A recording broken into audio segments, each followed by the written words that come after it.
Chemistry Onam എക്സാമിലെ ചാപ്റ്റേഴ്സിൻ്റെ weightage എങ്ങനെയാണ്? 4 chapters അല്ലേ ഉള്ളത്. അപ്പം എങ്ങനെയാണ് അതിൻ്റെ വെയിറ്റേജ് വരുന്നത്? വെയിറ്റേജ് ഇത്ര കൃത്യം എന്ന് നമുക്ക് പറയാൻ പറ്റില്ല, കാരണം ഗവൺമെൻറ്റിൻ്റെ ക്വസ്റ്റ്യൻ പേപ്പർ അല്ല.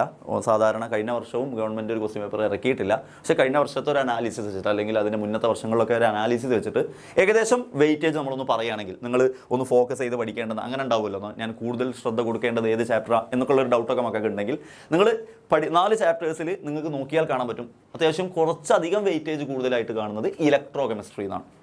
ചില സമയങ്ങളിൽ ഇലക്ട്രോ കെമിസ്ട്രിയും സൊല്യൂഷനിൽ ഒരേ വെയിറ്റേജിൽ ക്വസ്റ്റ്യൻസ് വന്നിട്ടുണ്ട്. എന്നാൽ അധികവും ഇലക്ട്രോ കെമിസ്ട്രിയിൽ നിന്നാണ് കൂടുതൽ മാർക്കിന് ക്വസ്റ്റ്യൻസ് ചോദിച്ചിട്ടുള്ളത്. സോ 20 മുതൽ 25 മാർക്കിന് വരെ നിങ്ങൾക്ക് ജയിക്കാനത് മതി. 20 മുതൽ 25 മാർക്കിന് വരെ നിങ്ങൾക്ക് ഇലക്ട്രോ കെമിസ്ട്രി എന്ന് പറയുന്ന ചാപ്റ്ററിൽ നിന്ന് ക്വസ്റ്റ്യൻസ് പ്രതീക്ഷിക്കാം. അത് കഴിഞ്ഞാൽ രണ്ടാം സ്ഥാനം സൊല്യൂഷൻസിനാണ്. സൊല്യൂഷൻസ് 17 to 21 മാർക്സിന് വരെ പ്രതീക്ഷിക്കാം.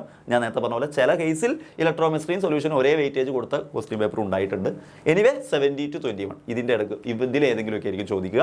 ദെൻ കെമിക്കൽ കൈനറ്റിക്സും ഡി ആൻഡ് എഫ് ബ്ലോക്ക് എലമെൻസും ഏകദേശം ഒരേ വെയിറ്റേജിലാണ് കാണുന്നത്. 15 to 18, 15 to 18 അതിൻ്റെ ഒരു ഇടയ്ക്ക് ആ റേഞ്ചിലാണ് ഉണ്ടാവുക.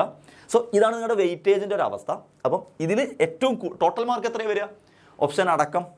ഓപ്ഷൻസ് ക്വസ്റ്റ്യൻസ് അടക്കം ടോട്ടൽ 78 മാർക്കിനാണ് വരിക. നമുക്ക് 60 മാർക്കാണ് വേണ്ടത് അല്ലേ? 78 മാർക്കിനുള്ള ക്വസ്റ്റ്യൻസ് ഇതിലുണ്ടാവും.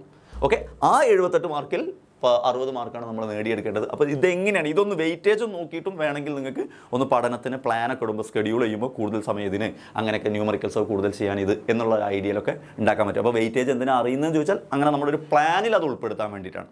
ഓക്കെ അല്ലേ മക്കളെ?